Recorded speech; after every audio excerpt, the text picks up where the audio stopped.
Poésie en Pays de Savoie. Chères auditrices, chers auditeurs, aujourd'hui Michel Dunant, Jean Boutry et moi-même aurons le plaisir d'évoquer le poète Jean Richepin. Il est né le 4 février 1849. Entré à l'École normale supérieure en 1868, il obtient sa licence de lettres en 1870 et sert pendant la guerre franco-prussienne dans un corps de francs-tireurs. Dans les années qui suivent, il collabore à plusieurs journaux et exerce des métiers divers. Fréquentant le quartier latin, il se lie avec Jules Vallès. Sa vie marginale lui inspire son premier recueil de poésie, un ouvrage provocateur, La chanson des gueux, publié en 1876. Ce recueil le fait connaître et assurera sa postérité. Mais il fait scandale à sa sortie car Jean Richepin, tel un Villon moderne, y dépeint un peuple semblant tout droit sorti de la cour des miracles. La chanson des gueux coûte à Richepin 500 francs d'amende pour outrage aux mœurs et 1 mois de prison. Mais certains le saluent alors comme le grand poète de la révolte et de la misère. Voici 2 poèmes ouvrant le recueil. Ballade du roi des gueux. Venez à moi, claque-patin, locteux, joueur de musette, clampin, loupeur, voyou, catin, et marmousé, marmousette, tas de traîne-cul et ouzettes, race d'indépendants fougueux.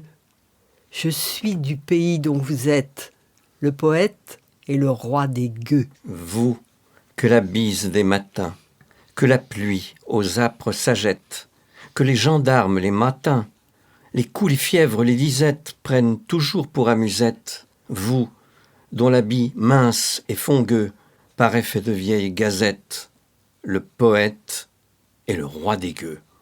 Vous, que le chaud soleil atteint, hurlubier, dont les peaux bisettes ressemblent alors des gratins, gouge au front plein de frisettes, momignard nu, sans chemisette, vieux à l'œil cave, au nez rugueux, au menton en casse-noisette, le poète et le roi des gueux. Envoie. Ô gueux, mes sujets, mes sujettes, je serai votre maître queue.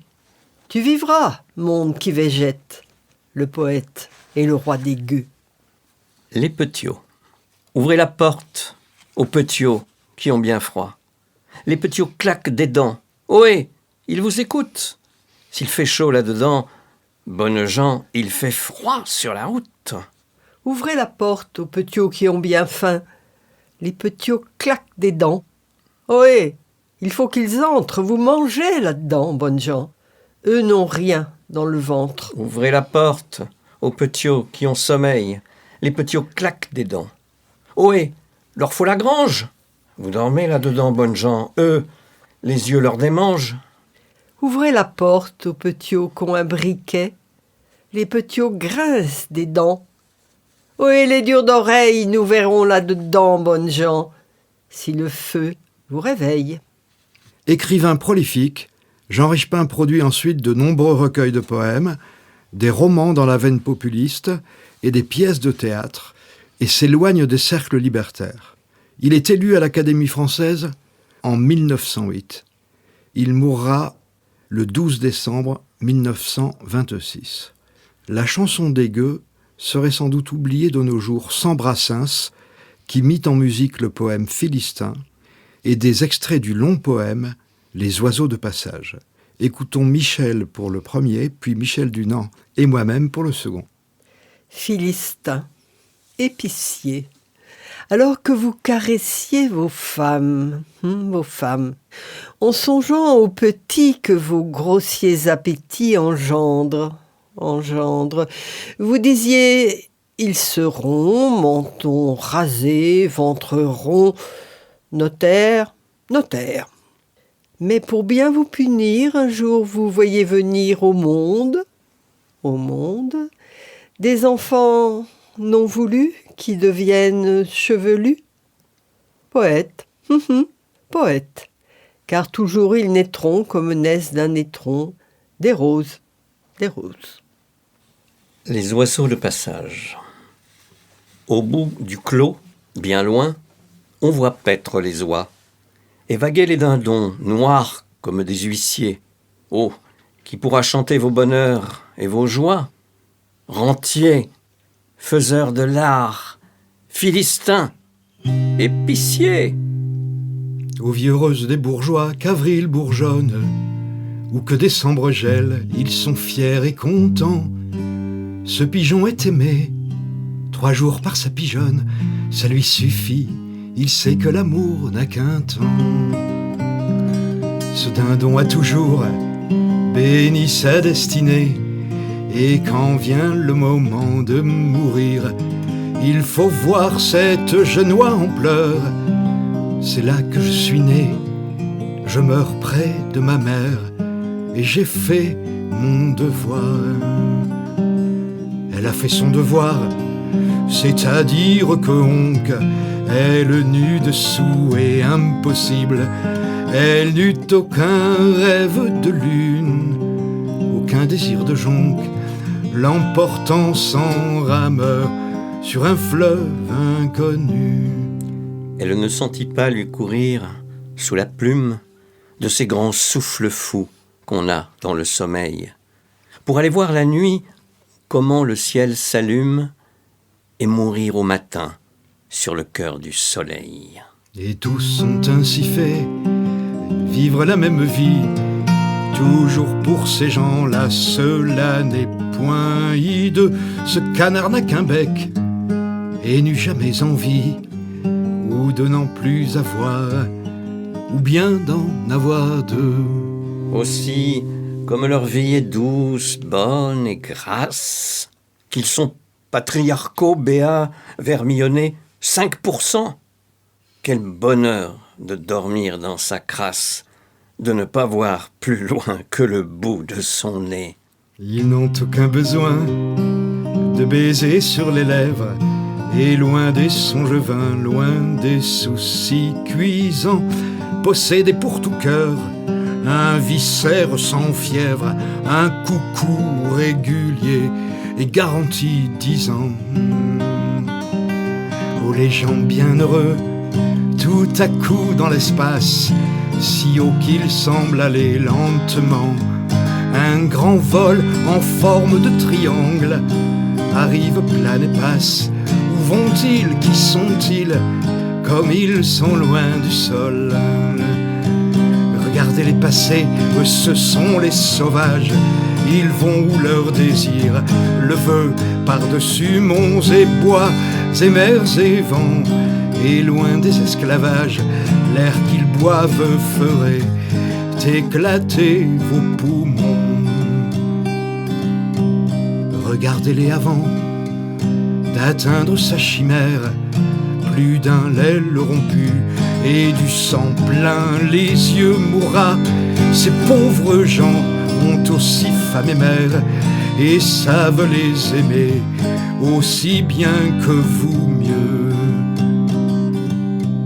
Pour choyer cette femme et nourrir cette mère, ils pouvaient devenir volailles comme vous, mais ils sont avant tout des fils de la chimère, des assoiffés d'azur, des poètes, des fous. Ils vont, par l'étendue ample, rois de l'espace, là-bas, ils trouveront de l'amour, du nouveau.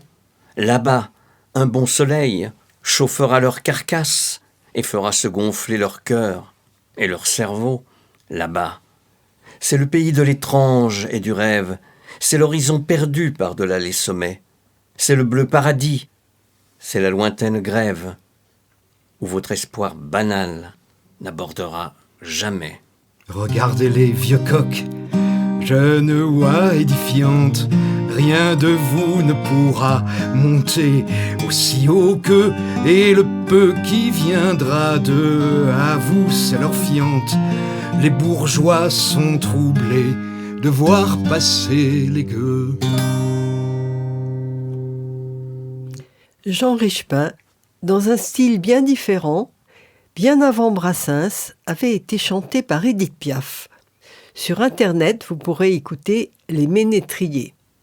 Et encore avant, dans un style encore une fois différent, Le poème « Au cimetière » avait été merveilleusement mis en musique par Gabriel Fauré en 1889. C'est sur l'écoute de ce poème, chères auditrices et chers auditeurs, que va se clore notre émission. Il sera interprété par Cyril Dubois et Tristan Reiss. Michel Dunant, Jean Boutry et moi-même espérons vous retrouver lors d'une prochaine émission de Poésie en Pays de Savoie.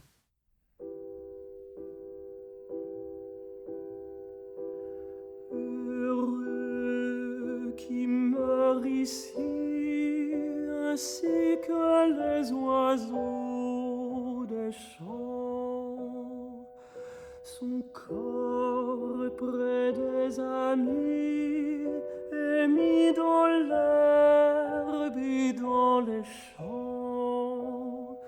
Il dort d'un bon sommeil vermeil sous le ciel radieux. Tous ceux qu'il a connus venus lui font de longs adieux. À sa croix, les parents pleurant restent agenouillés,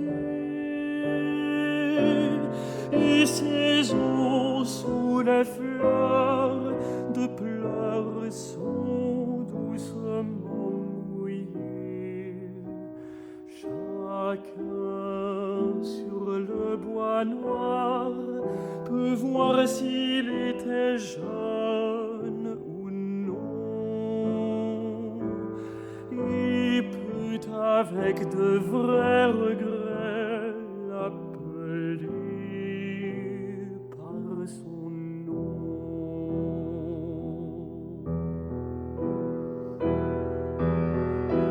Combien plus malchanceux sont ceux qui meurent à la mer et sous le flot profond s'en vont loin du pays aimé. Ah, pauvre qui pour ce linceul